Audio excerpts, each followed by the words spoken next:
U.S. Tampa Bay submarine shadowing a Russian submarine, Konik, in the Arctic.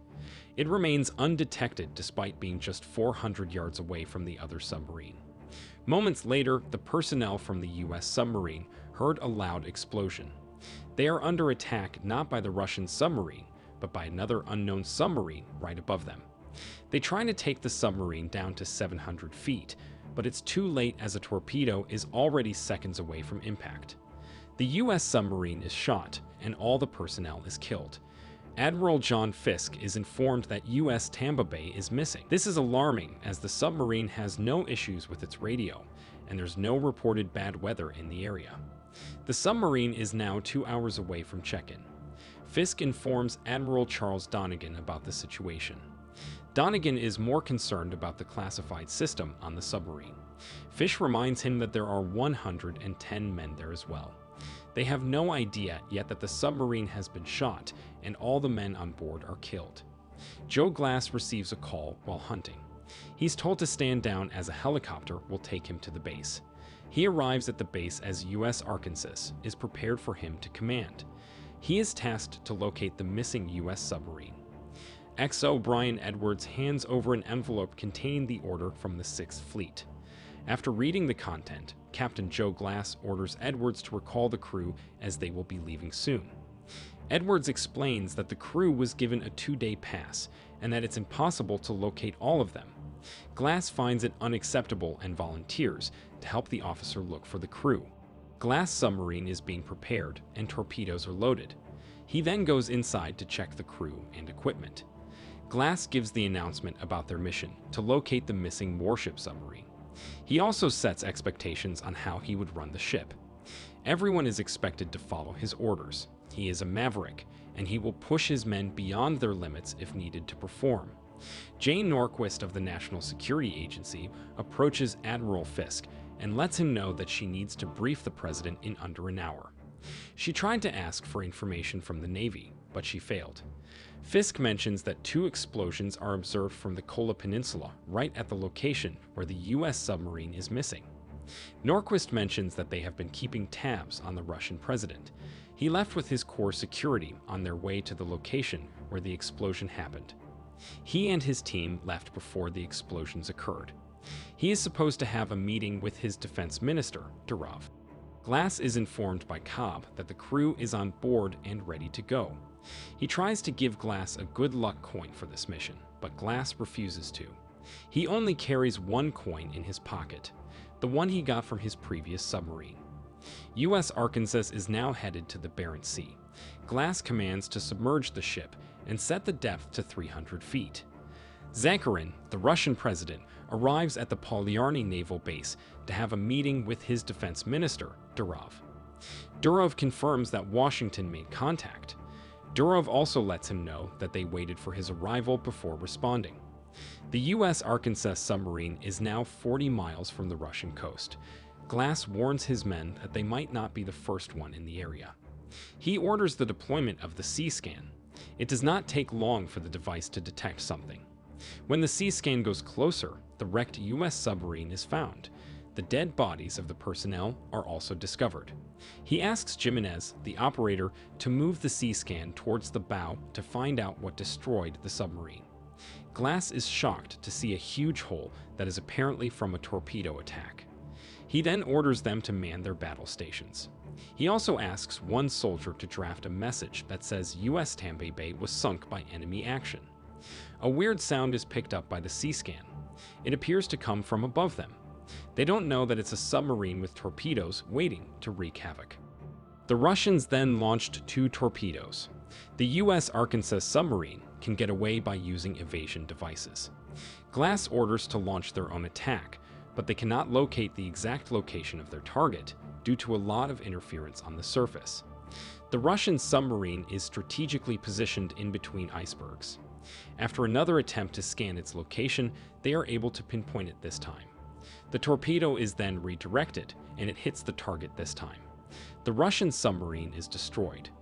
The U.S. Arkansas is not out of harm yet, as 2 torpedoes are still headed their way. Glass needs to come up with a strategy to prevent getting hit. and Glass orders to take the submarine to the location of U.S. Tampa Bay. The two torpedoes are now closing in. Right when they are about to hit U.S. Arkansas, the submarine is maneuvered hard to the right, and the torpedoes hit the Tampa Bay submarine instead. The explosion is still destructive enough for them to feel the effect from the inside. That could have been the end of them all. The Russian president is informed that their submarine has been sunk by the Americans. Durov suggests that they respond immediately and retaliate. Zakharin is not able to commit at this time, as he wants to speak with the U.S. president first. Meanwhile, the message from U.S. Arkansas has reached Admiral Fisk. They now know that U.S. Tampa Bay was deliberately attacked by the Russian. Fisk gets the go signal from Admiral Charles Donegan to move the closest carrier battle group into position. Donegan also tells him that he had already sent special operators, a Navy SEAL team under the command of Lieutenant Bill Beeman, to Russia to determine Zakharin's intentions. SEAL team lands at their target location, but one of them is injured. They manage to safely position themselves. A surveillance device is then sent, but they are unable to get clear footage due to heavy interference in the area. Moments later, they are able to get rid of the interference. They are then able to see Durov, who appears to be on a mission himself. Zakharin is surprised to see the destroyer being deployed. That was not his order. Durov tells him that they might be under attack. Because of that, he sealed off the base and shut down all communications as a security precaution. This is where Zakharin realizes that Durov is conducting a coup d'etat. He is then taken outside, where his men are executed. This incident is witnessed by the SEAL team and the officers watching the live footage. The president is briefed on what's going on. Durov intends to trigger a war by making it look like the Americans are the aggressor. Admiral Charles Donegan suggests that they don't allow Durov to gain a tactical advantage. Norquist has a different take.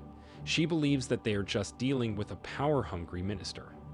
Durov wants the Americans to engage. Fisk suggests that they rescue the Russian president and take him to Moscow, where he can retain his position and put an end to the coup d'etat. Fisk reminds them that they already have a team in a position to make this happen. The president orders the carrier fleet into position just in case there is a need to confront Durov. The president is already considering the suggestion of Fisk to rescue the Russian president. The C-scan is launched again. This time, it finds the sunken Russian submarine, Konik. Glass and his men are surprised to see a huge hole on the bow. It appears to be from a torpedo attack. U.S. Tampa Bay did not fire at anyone. When they check further, it appears that the attack came from the inside. What it means is that the submarine was intentionally destroyed to make it look like it was attacked by the Americans. Glass wants to rescue the survivors. His men are not thrilled with the plan as they still believe that Konik destroyed Tampa Bay and killed the American soldiers. They are concerned that the Russians are headed their way as well after their submarine was annihilated earlier. Glass points out that if the Russians had nothing to hide, they would have rescued Konik already. Glass knows at this point that the Russians are behind the attack of their own submarine. Glass orders to launch the Mystic so that some men can get closer to the Russian submarine. The Mystic has difficulty landing due to heavy currents, but safely attaches itself to the submarine. When they open the latch, 3 Russian survivors are almost on the verge of dying due to the cold. They are suffering from hypothermia. Glass welcomes them aboard and orders that they are checked by a doctor. Glass also wants the captain of the Russian submarine to be isolated. Until he receives an order from his officers, the Russian survivors are prisoners of war. Glass informs his men that they have been ordered to go to Polyarny base. The place is heavily defended by destroyers, but their help is badly needed now. Their task is to pick up the Navy SEAL team and rescue Russian President Zakharin, who is now under the custody of Durov. Approaching Polyarny without being detected is going to be a huge challenge for them, no matter how careful they will be. They need a local navigator. That's where Glass decides to speak with the Russian captain that they rescued earlier.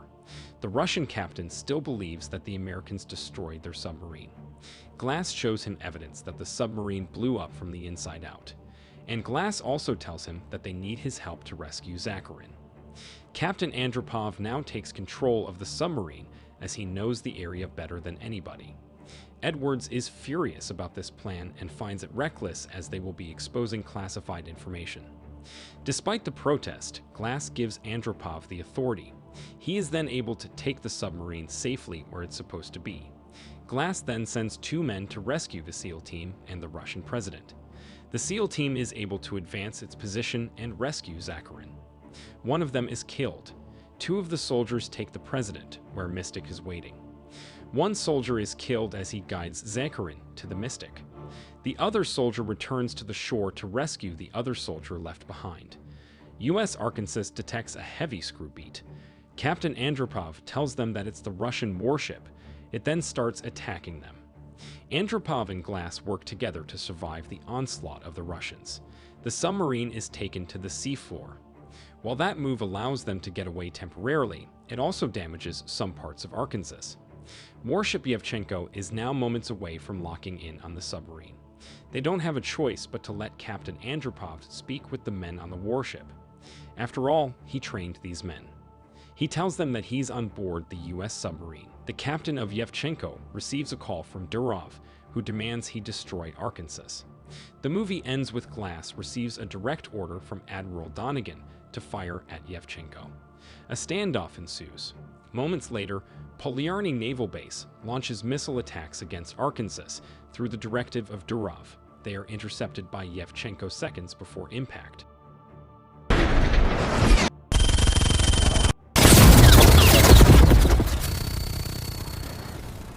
The warship then launches a missile attack on its own, targeting Polyarny, where Durov is commanding.